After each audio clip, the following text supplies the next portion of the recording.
funding for the MacNeil Lehrer NewsHour. Yet another example of New York Life's wise investment philosophy. Funding has also been provided by PepsiCo.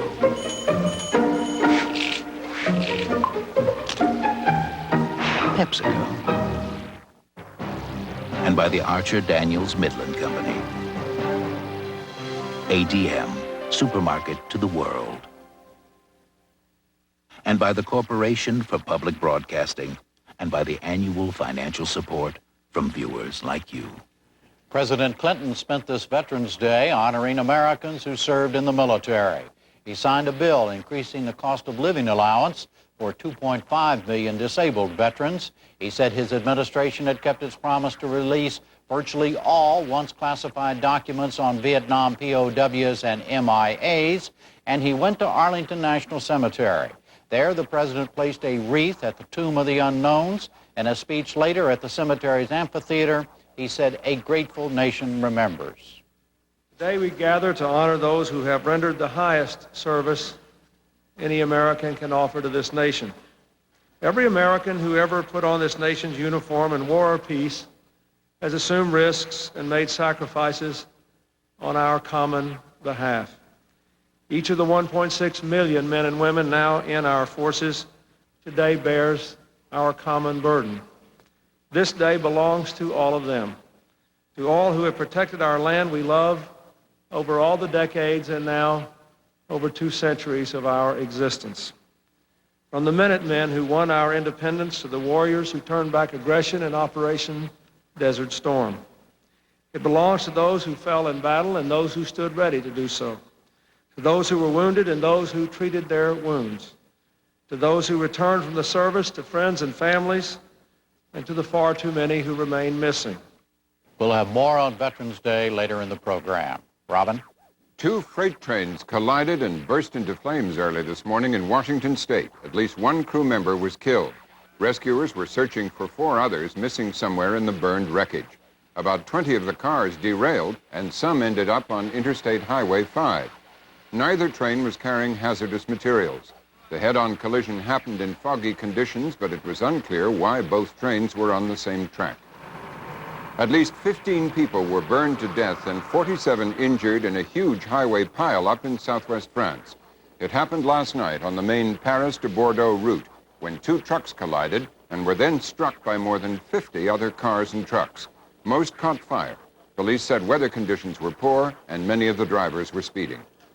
The United Nations tightened sanctions against Libya today for its refusal to hand over suspects in the Pan Am Flight 103 bombing.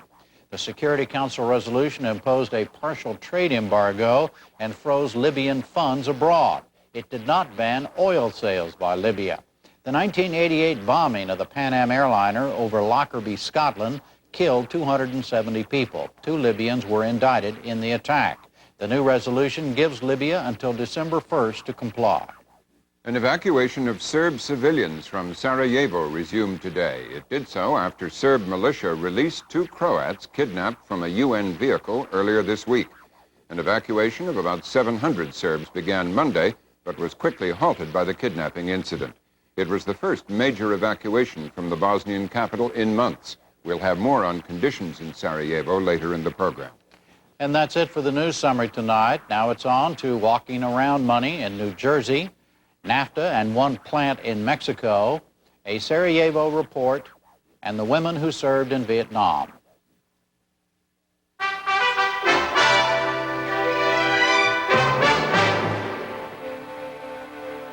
First tonight, another perspective on NAFTA. The final vote on the trade treaty with Canada and Mexico is scheduled for next Wednesday in the House. We look at some of the issues involved in the NAFTA argument from the view of an American company already operating in Mexico. Charles Krause reports. At first glance, San Luis Potosi, Mexico might seem like the wrong place to gauge the impact of NAFTA on jobs in the United States. Colonial spires dominate the horizon, and at the center of town are several mission-style churches dating from the Spanish conquest nearly 500 years ago. Not much changed in San Luis until about 20 years ago. Then during the 70s, because of its rail lines and central location, the city grew into an important industrial center.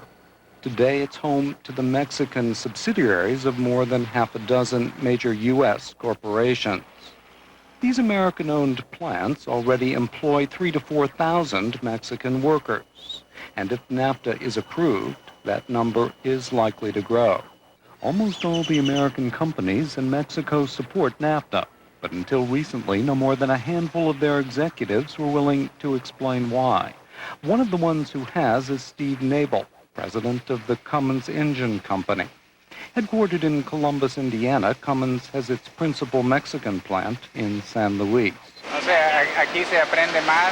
Nabel is informal and clearly at ease with his Mexican employees. He's also outspoken, and his message these days is loud and clear. NAFTA, he says, will benefit U.S. companies and will not result in a great sucking sound of American jobs lost to Mexico. We strongly believe that the NAFTA will create jobs in the United States as trade barriers and other restrictions in Mexico are eliminated. We believe that it will result in greater investment in Mexico. That will cause economic growth. There will be greater opportunities for both our company to sell more products and for our customers to sell more. So when you say this is a win-win situation, that's what you're talking about. Exactly. Cummins Engine came to Mexico 30 years ago, investing more than $50 million in San Luis. It would have been cheaper and more profitable to export engines from Indiana rather than build a factory here in Mexico, but that wasn't possible. The Mexican government required foreign companies like Cummins wanting to do business in Mexico to manufacture their products in Mexico. It wasn't until the mid-1980s that that began to change. Faced with a serious debt crisis, Mexico finally decided to encourage foreign investment by opening up its highly protected domestic economy. Beginning in 1986, Mexico joined GATT and began lowering tariffs and other trade barriers which kept out imports from the U.S. Then in 1989, Mexico's current president, Carlos Salinas, signed the Auto Decree, which among other things, for the first time, allowed foreign companies to import already assembled trucks, buses, and diesel engines into Mexico. As a result, Cummins began to cut back engine production here in San Luis and began to import more engines from its factories in Indiana, New York, and North Carolina. The figures speak for themselves. Since 1991, Cummins has nearly tripled the number of engines it imports into Mexico from the U.S. Meanwhile, it's cut by nearly two-thirds the number of engines it produces in San Luis. Cummins pays its Mexican workers only $4.50 to $6.50 an hour with benefits, just 1/6 as much as their American counterparts. Yet Nabel says that in most cases it's still more profitable for Cummins to manufacture engines and parts in the U.S. As a result, today Cummins assembles only one engine in San Luis, the N14. A tour of the factory floor helps explain the shifts and changes that have already occurred. That open space over there, for example, is for our mid-range 8.3-liter C engine. We no longer make it here. We've discontinued manufacturing because it's more cost-effective to source it out of the United States, out of Rocky Mount, North Carolina. So in other words, this C engine that you used to make here, you've moved that production back to the States. That's right. From what I understand, about 80% of the parts that go into this N14 engine are actually made in the United States and then shipped down here. How many jobs would you think those parts represent? We calculate between 150 and 200 jobs that are supported by this plant. Altogether? Yes. I think it will surprise a lot of people that, in fact, you've moved a fair amount of production out of Mexico and back to the States. Why is that? Everyone in the United States seems to think that it's cheaper, the cheaper labor costs in Mexico make it cheaper to build almost anything here in Mexico. Well, as a matter of fact, labor cost is only a small percentage of the cost of sales, and there are a number of difficulties we face in Mexico where the United States has a tremendous competitive advantage. I'm talking about telecommunications, infrastructure like highways and ports, the cost of energy, the cost of capital here, for example, is 3 to 4 times what it is in the United States. I think people who talk about labor being the only factor don't really have much of an understanding of a complex manufacturing operation like this one. You don't just pick up a plant and move it anywhere, much less to a foreign country. And to do so is hugely expensive. But with free trade and increasing globalization, it does sometimes happen. Cummins has not only shifted some production from San Luis to the United States, it also recently brought in a complete production line for making cylinder heads to Mexico from, of all places, Japan. This line came from Japan, correct? That's right. And tell me why. Well, the distance, the transportation distance to get the machined heads to Indiana added a lot of cost, and we have a local foundry source in Saltillo in the north of Mexico, so we were able to reduce costs by bringing it here. So this is a case where Mexico is beating out Japan in effect. Absolutely. Now we're shipping 240 heads a day to Indiana and also to England. And incidentally, these heads were never made in the United States. They're just being made closer now, and that reduces cost because of the land transportation and the shorter distance. But there's one section of the Cummins plant that also demonstrates what NAFTA's opponents have been saying, that cheaper wages in Mexico will mean shifts of production and jobs from the United States. Cummins used to make these crankshafts at its plant in Fostoria, Ohio. But after unions there refused to accept more flexible work rules, the production was shifted to San Luis and to Brazil. How many employees work making these crankshafts? Right now, there are about 70 employees. The unions that refused to change the work rules in Ohio, how many jobs did they lose as a result of that? Well, I think you'd have to say it'd be an equivalent number. 70 or so. Yeah. So in effect, are you saying that if the unions had been willing to be more flexible, that these jobs could have remained in the United States? I believe so. So it is not solely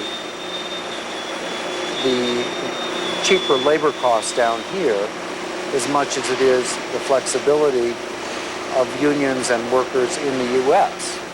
I think that is an issue. I think that American unions are resisting the reality of globalization.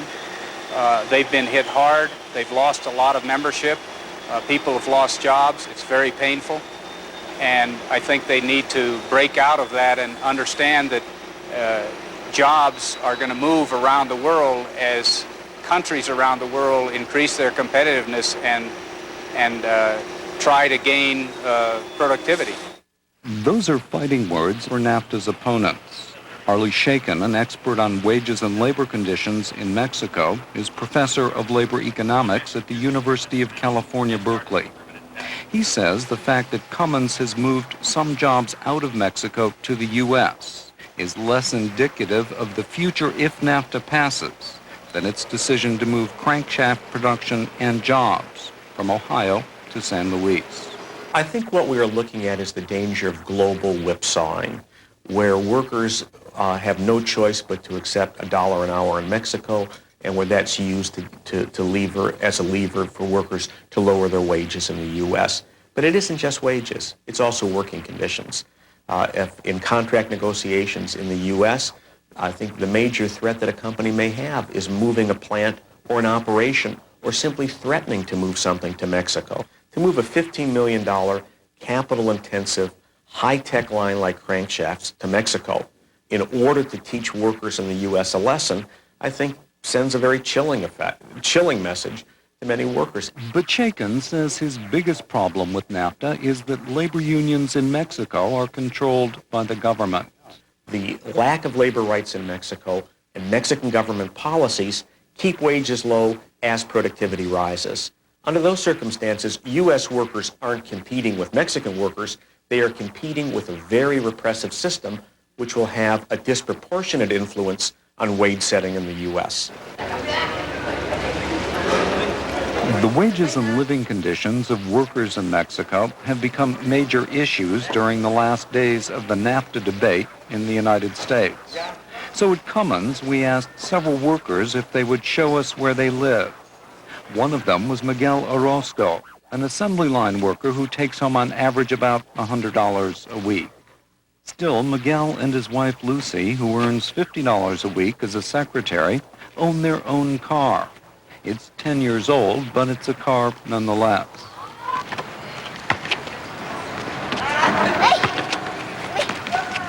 The Orozco's two sons, Aaron, 3, and Abraham, 10, appear to be healthy, well-clothed, and well-fed. Miguel and Lucy own their own home. They bought it 7 years ago. It's small but modern, with a bathroom, kitchen, and 2 bedrooms. In addition to the home, they own 2 TVs, a VCR, and imported stereo equipment. They've also got a cupboard full of prepared food made by companies familiar to most Americans. Aquí vivimos y vivimos muy bien en paz y armonía. Miguel and Lucy told us they live well and wouldn't cross the border right now even if they could. Lucy did say, though, that one day she hopes to take Aaron and Abraham to Disneyland in the United States. While the Orozcos don't prove that all Mexican workers live well, they do offer some proof that not all Mexican workers live in cardboard shacks, exploited by corrupt Mexican labor unions and American corporations.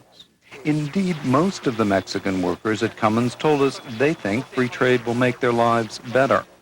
But they also think competition from the U.S. might put some Mexican companies out of business. Even Steve Nabel says that in some ways it's a gamble. Do you have any doubts at all about that? It's a very complex arrangement involving every facet of the economies of 3 countries. If you didn't have doubts, I think you'd be foolish. I think that at the end of the day, it's going to be a boon to the United States, and in the short term, it's going to be difficult for Mexico as Mexican consumers turn to high-quality, low-cost American products. I think longer term, it's a win-win situation because both countries will benefit from increased employment and better, more environmentally sensitive products for their citizens. Clearly, NAFTA encompasses many complex issues, but the one likely to prove most decisive when Congress votes next week is jobs, both here in Mexico and north of the border in the United States.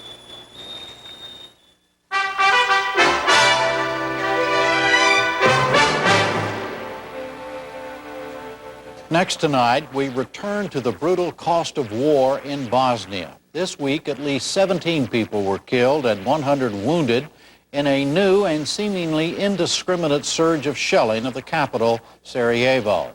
Most of the victims were children after mortar rounds slammed into their classroom. Today, 2 of those children whose legs were shattered in the attack were flown to Italy for medical care. But for many other victims of the war, the prognosis is far less certain. Gabby Ratto of Independent Television News has this report.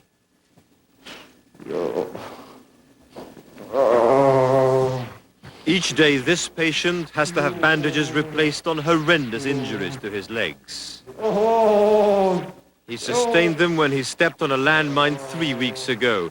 It's normal hospital procedure, but here in Sarajevo, they have to change the dressings on his open wounds with no anesthetic. The trainee surgeon on duty has just come on shift after 6 days in uniform out on the front line. We haven't enough supplies because in this situation, this dressing was very painful, you know. And in a normal situation, we have to give some kind of anesthesia to this patient. But because we haven't enough anesthetics, we cannot work with that. It's a problem, you know, it's a very large problem. This is like a middle age, you know. The traumatology department of the Kosovo hospital contains a physiotherapy room, essential for patients whose injuries led to months of enforced inactivity. This soldier's recovering from his 4th bullet wound, the old scar just a few inches below the new injury. Some 40% of the people here are soldiers from the mainly Muslim Bosnian army, but the rest are civilians. In Sarajevo, no one is immune from bullets or fragments of shells. Such patients ought to have 3-hour-long physiotherapy sessions a day. Here, because of overcrowding and staff shortages, they only get 1 hour, and their equipment is inadequate. Of the 80 patients in the trauma unit, 26 are paraplegic, paralyzed from the waist down by spinal injuries caused by shrapnel or bullets. For people like these, rehabilitation is a long and costly process, but it can lead to dramatic improvements, including restoration of some mobility. This paralyzed soldier, who was a vet before the war, knows his chances would be better abroad. Šta bi dobio, mislim, što ovdje uradim za za 3 mjeseca, gore možda imao rezultate za mjesec dana, jer samo ovdje, pošto ovdje ima dosta manuelna. While the surgeons are proud of the work the hospital has carried out during the war, they want paraplegic patients given the benefit of treatment in better equipped countries. The prognosis for 10-year-old Muammar Sultic is uncertain. No one knows if he'll walk again, though his doctors say that because he's still growing, there is a chance that the right kind of rehabilitation, not available in Sarajevo, may one day lead to him walking unaided. Muammar was injured by a mortar at his home in Konjic, south of Sarajevo, last spring. He was first taken to a local hospital. I ustala sam da pokušam hodat. Nisu mi radili na jedbe ništa. I ništa, koletala su noge, nisam mogla. I imao sam drenove i nisam mogla, opet su me vratili na krevet. I tu tako bilo da kubicu se dobije na leđima i svuku dole i pribaci me ovdje sam na liječenju. Možda će ići Dansku, proforac iz Danske moj. Što mi pribacio proforutar iz Čina u Sarajevo, on bi pokušao da me izvede u Dansku.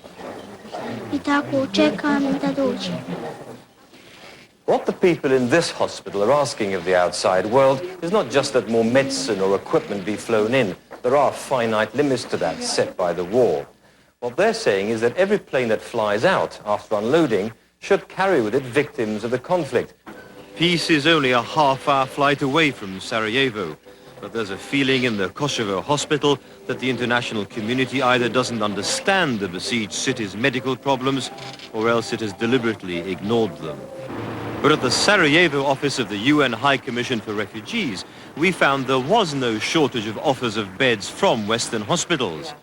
Rather, the UN and the International Red Cross have jointly decided not to put paraplegics and amputees on their list of evacuation cases, preferring to keep beds waiting for patients from elsewhere in Bosnia. Yes, certainly it would be possible to place some of these cases, I believe. The question is how many of our offered beds should we keep for this sort of people from Sarajevo. We have a war that is still raging in central Bosnia. There are still victims being created. At the bottom of the hill where Kosovo Hospital stands, they've dug up a football pitch and they've prepared a number of graves in the certainty that coffins will soon follow. It's a dark fatalism in the hearts of Sarajevo's people, which may only be lifted if the West shows it's prepared to do more for victims whose lives can be improved.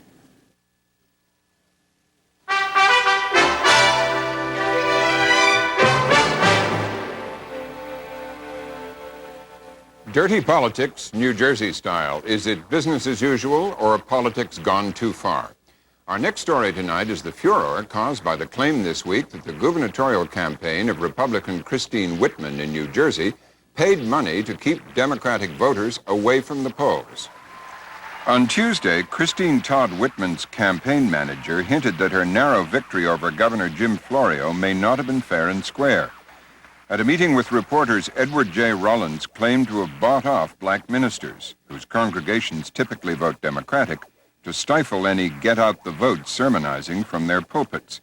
Rollins said he'd used $500,000 of so-called walking-around money from the Republican State Committee, historically used to boost Republican voter turnout, to make donations to the minister's favorite charities. We went into black churches and we basically said to ministers who had endorsed Florio, do you have a special project? And they said, we've already endorsed Florio. I said, that's fine. Don't get up on the Sunday pulpit and preach. We know you've endorsed it, but, don't get up there and say it's your moral obligation that you go on Tuesday to go preach in Florida. Rollins also claimed to have paid off Democratic campaign workers to keep them from getting their party's voters to the polls. We played the game the way the game is played in New Jersey or elsewhere. It's immoral, and I do not play the game that way. Yesterday, at a hastily called news conference, an angry Christine Todd Whitman stood before an outraged group of black ministers to deny Rollins' claims. I find this whole thing, everything that was alleged in the comments that he made, degrading to the voters of New Jersey, degrading to the African-American community, the African-American churches, and frankly to me. This is not the kind of behavior or attitude that I would in any way or in any time condone, and nothing like this ever happened. Whitman demanded and received an apology from Rollins. She read his contrite letter to reporters. However, this is the first time that my desire to put a spin on events has crossed the line from an honest discussion of my views to an exaggeration that turned out to be inaccurate. I went too far. My remarks left the impression of something that was not true and did not occur. But state Democratic officials said they'd sue to see Republican records. We want to take depositions of top Whitman campaign aides to see how pervasive this practice was. The facts in this matter must be uncovered, and I trust that they will. For Governor Florio, the latest flap must seem like déjà vu. In 1981, he lost the governor's race by a mere 1,800 votes, amid charges that Republicans had intimidated black voters by stationing armed security guards at polls. This time, his margin of loss was 40,000 votes out of almost 2.5 million cast. African Americans, who make up 8% of the state electorate, were solidly in his camp by a 3-to-1 margin. But that was below the 84% of the black vote he got in 1989. His campaign has asked for a Justice Department investigation into whether federal voting rights laws were broken in this election. Yesterday afternoon, President Clinton had this reaction. First, I think we should all acknowledge that people have died in this country, given their lives to give other Americans, especially African Americans, the right to vote. And this allegation, if it is true, and I say if it is true, I don't know what the facts are, but if it is true, then it was terribly wrong for anyone to give money to anybody else not to vote at the breast voter turnout.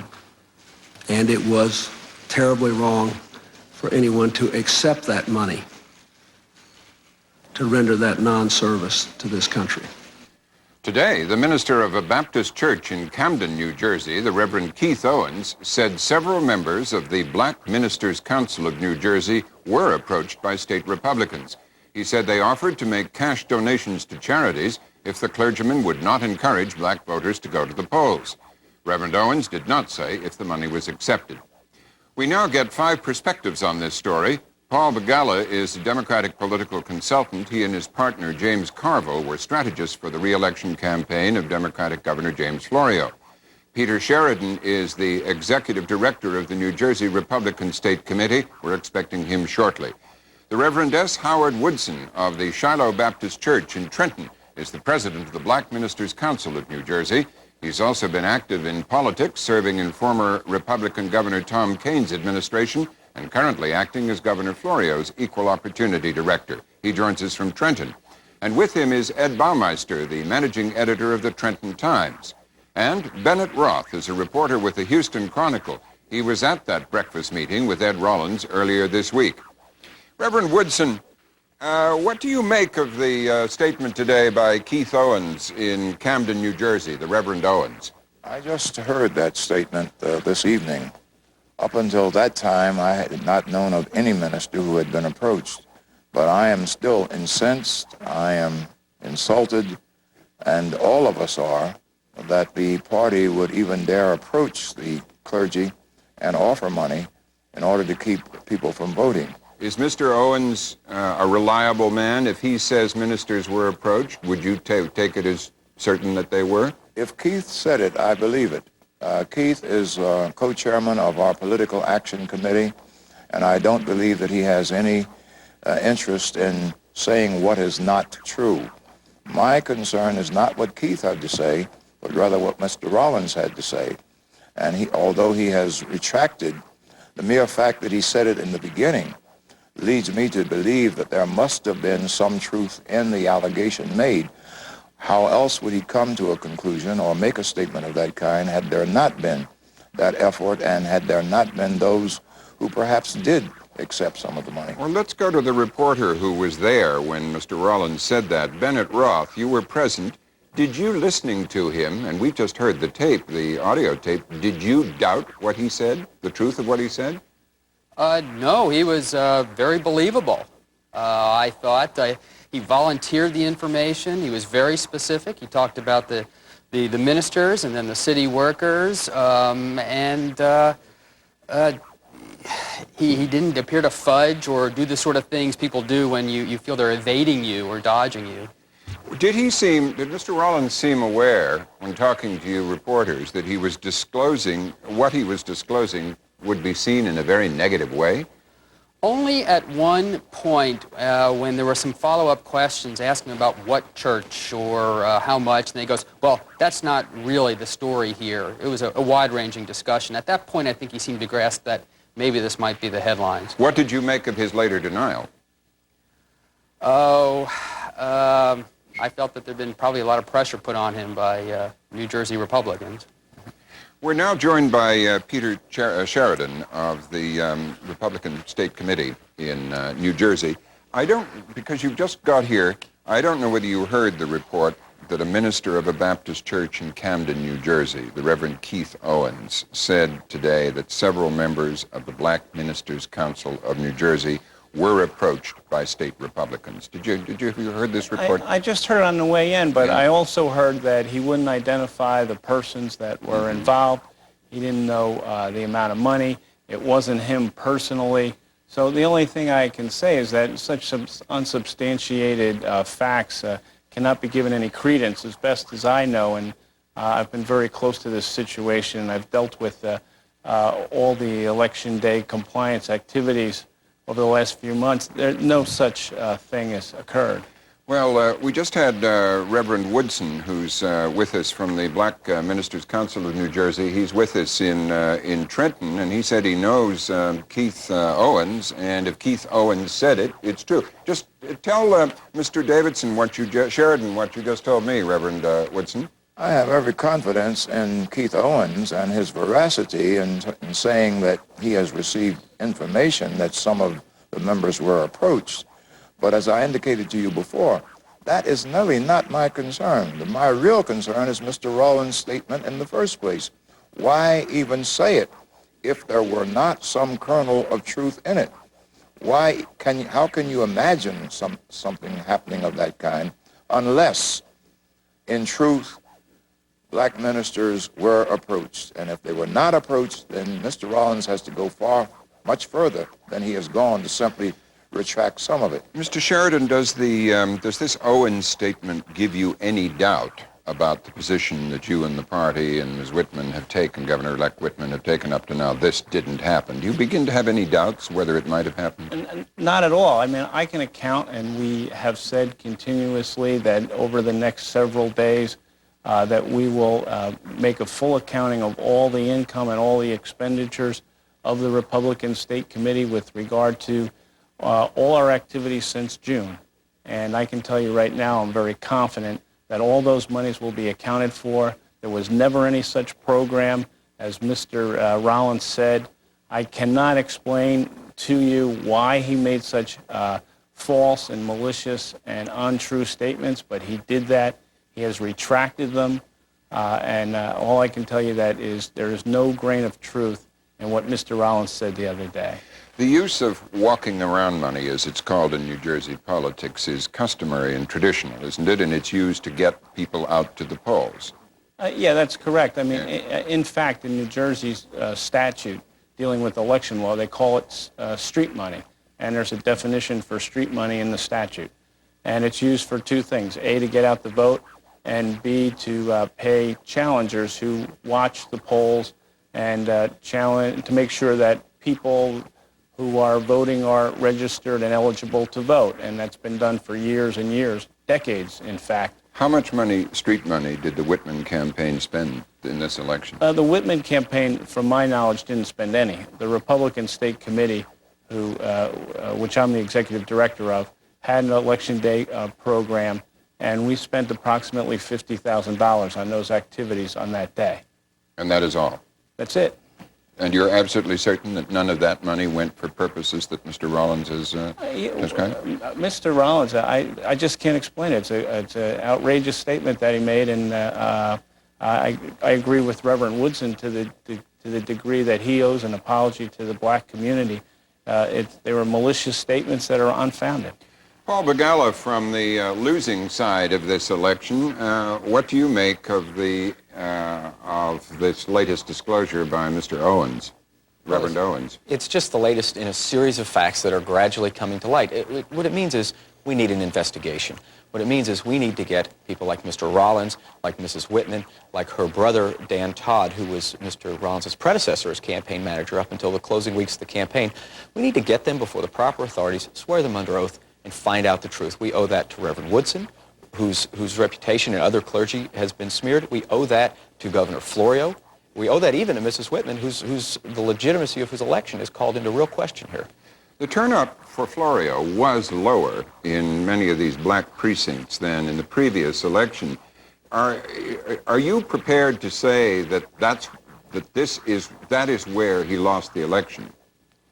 Well, I am prepared to say that he performed much worse there than we ever anticipated. Don't forget, Jim Florio is a governor who put his entire political career on the line, raising taxes on upper-income people in order to help school funding in disadvantaged areas, primarily African-American areas, but also many middle-class areas.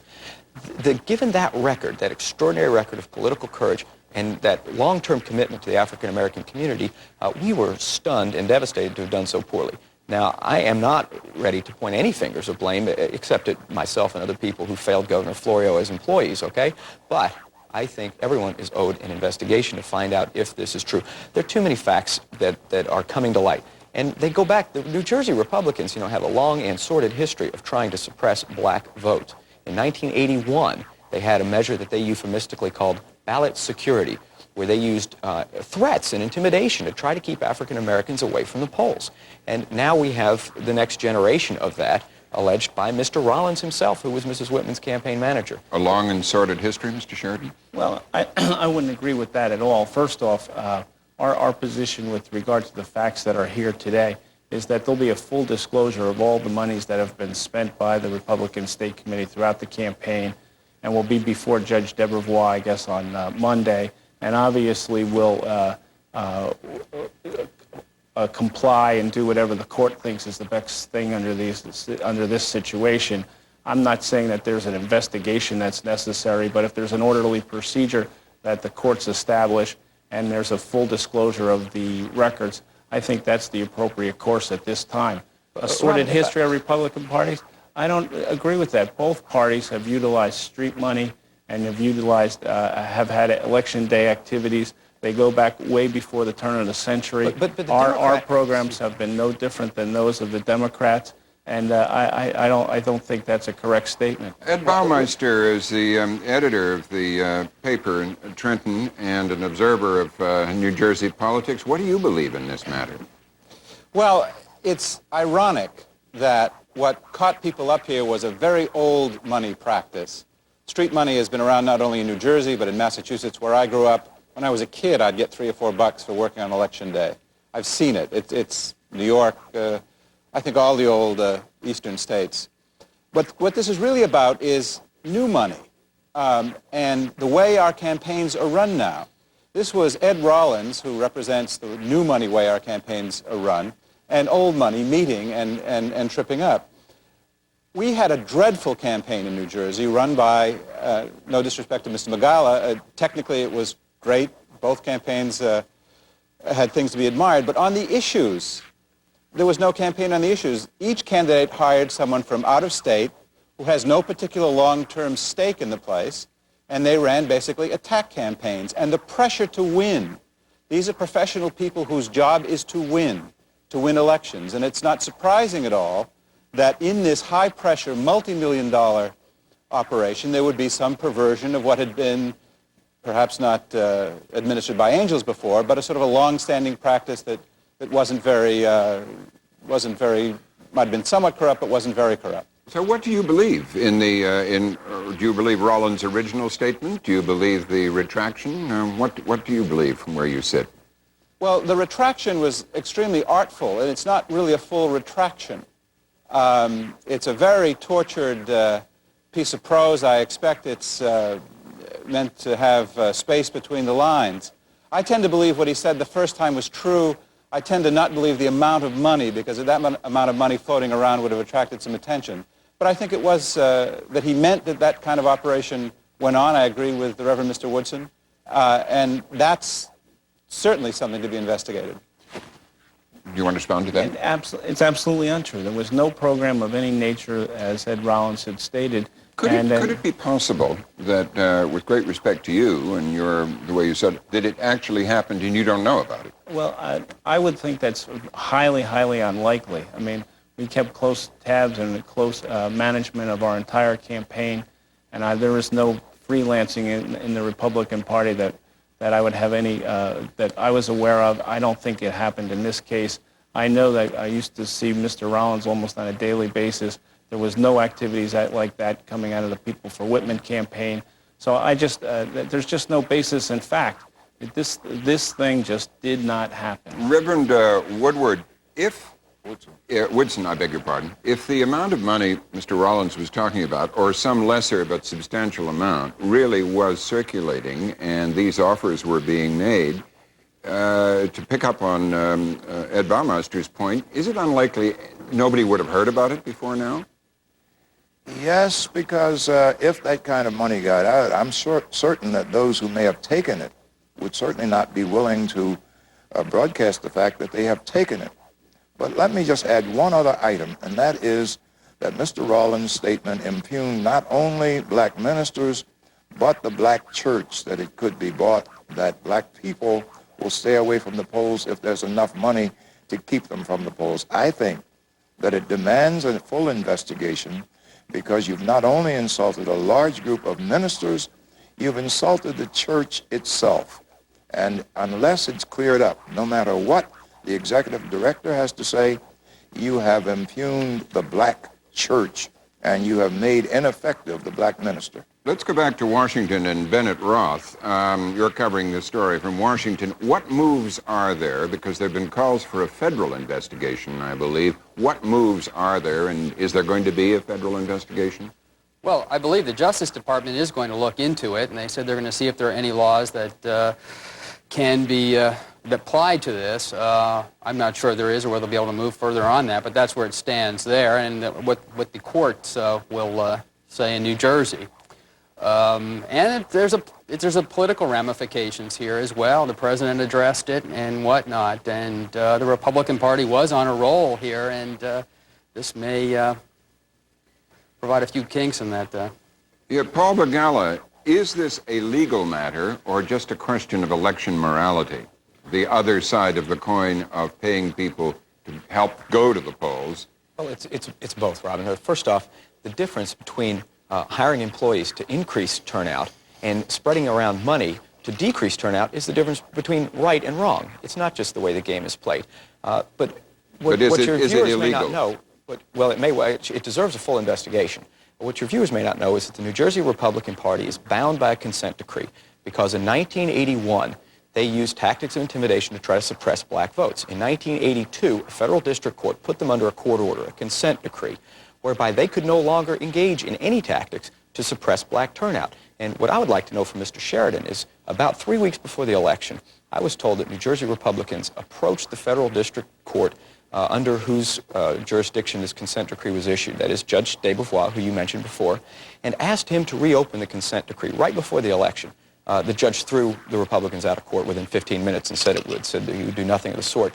But we never knew why you were going there, and now it makes a little bit more sense. I think Mr. Sheridan needs to tell us why they were trying to change that consent decree. I think you have well, we weren't trying to change the consent order. I think you have your facts wrong. We did, as a Republican Party, go before Judge DeBevois to have our Election Day compliance program approved by the court.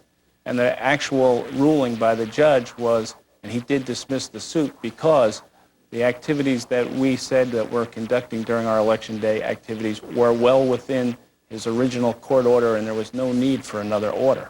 If you read the transcript, that's what it says. Because in 1981, you'd hired some policemen or off-duty policemen, and some of them stood in the polling places with guns, and that was interpreted as an effort to, and they challenged some black voters as to their right to vote, and that was interpreted by the court as an attempt to intimidate black voters. Am I not Well, I correct? think there was an action with regard to it, and there was a consent order with regard to that activity is what occurred.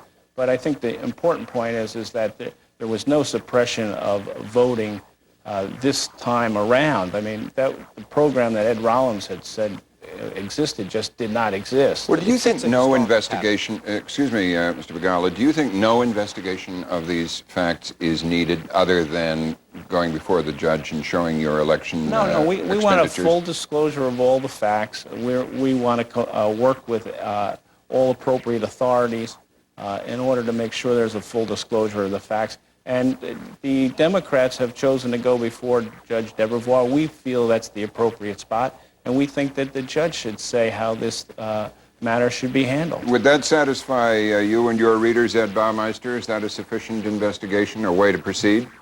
Well, you know, this is unfortunately going to come down to looking for some black ministers who might have taken money and find out what Republican operatives might have done it. The problem is the way we run our campaigns is just dreadful. There's too much money in them. Not only did the Whitman campaign have $5.9 million, an amount capped, by the way, by law, and Florio the same amount, but the Republican Party had money. The Assembly Republicans and Democrats had money.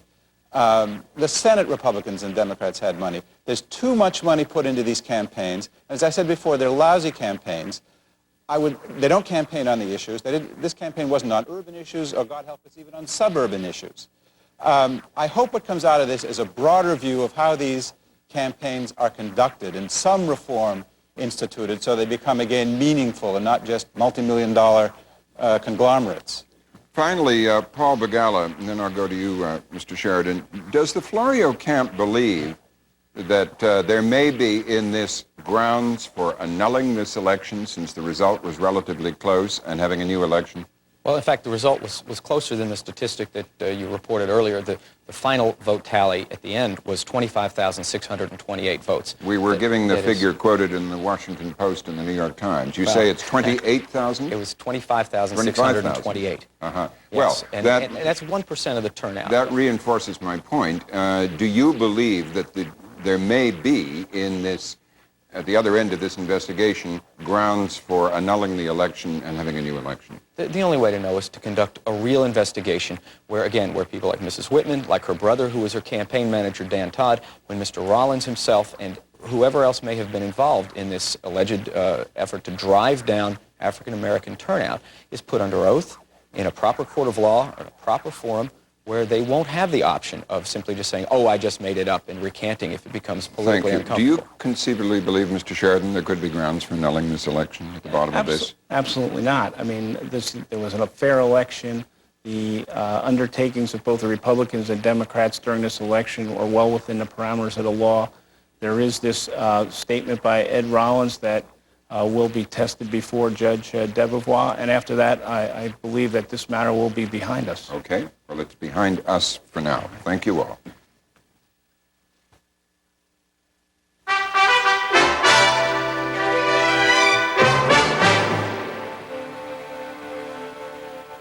Finally tonight, this Veterans Day was marked by a special ceremony, the dedication of a statue honoring women who served in the military during the Vietnam War. The statue is part of the nation's Vietnam Memorial in Washington. The ceremonies today included speeches by Vietnam vets, the women involved in funding and creating the new statue, and a march that was part parade, part reunion.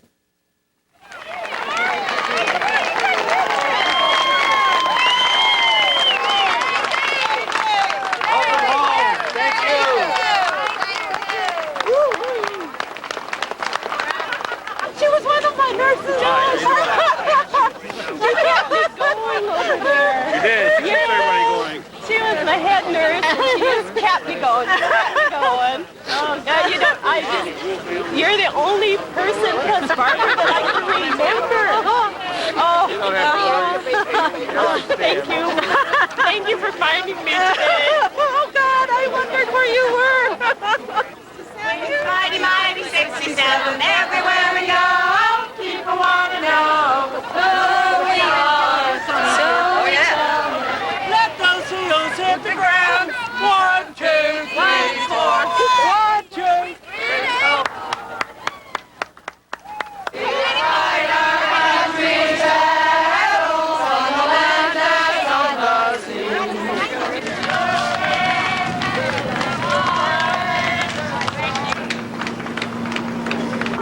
We love you. God bless y'all. Thank you for saving my life. Okay, guys, glad you made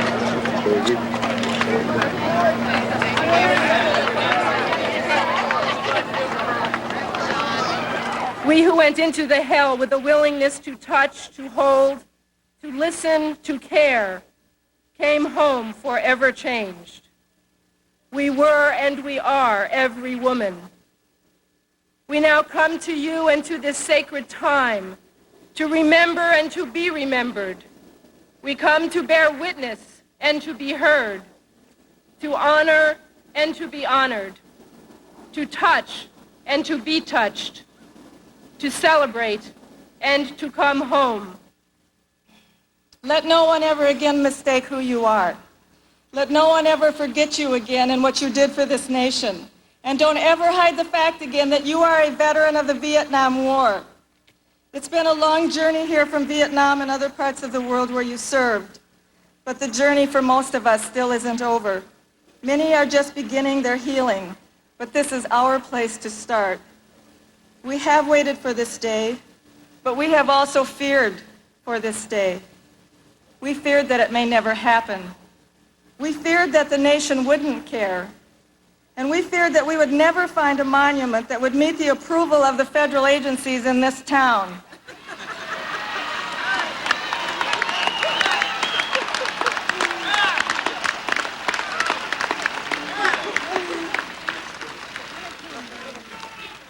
And we feared that those who said ours was the impossible dream were maybe right. My desire to create a lasting tribute to the women who served in Vietnam is founded upon my deep respect for each one of them.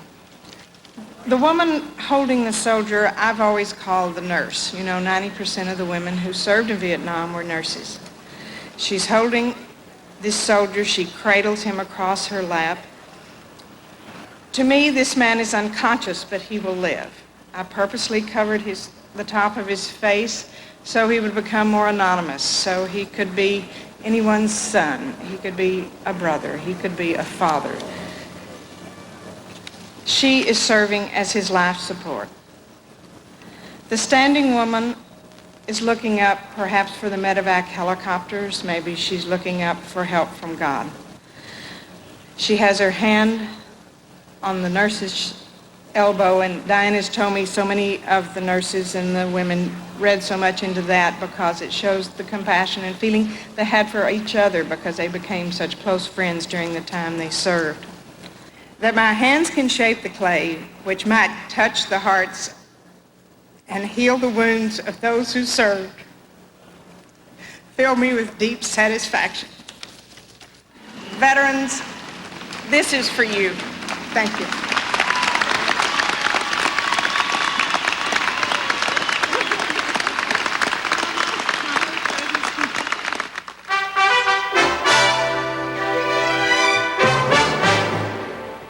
Again, the major stories of this Veterans Day. The president signed a cost of living increase for the nation's 2.5 million disabled veterans, and the United Nations approved tighter sanctions on Libya for its failure to surrender suspects in the 1988 bombing of Pan Am Flight 103. Good night, Robin. Good night, Jim. That's the NewsHour for tonight. We'll be back tomorrow night with Mark Shields and others. I'm Robert MacNeil. Good night. Major funding for the MacNeil-Lehrer NewsHour has been provided by PepsiCo.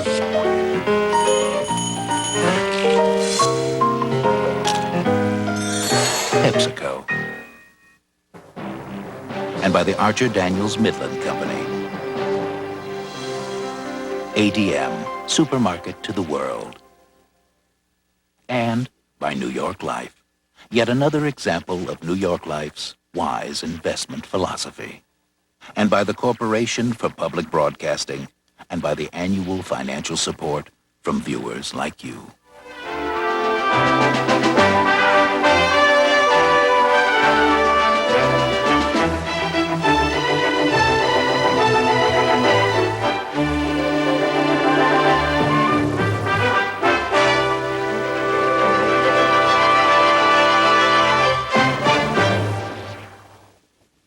Video cassettes of the MacNeil-Lehrer NewsHour are available from PBS Video. Call 1-800-328-PBS-1. This is PBS.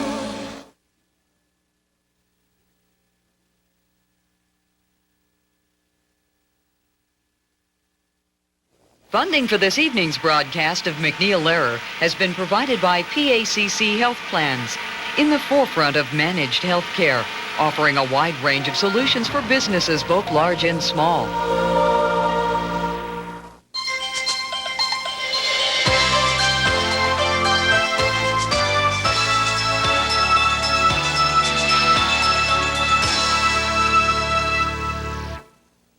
Next on Mystery, the conclusion to Niall Marsh's A Man Lay Dead.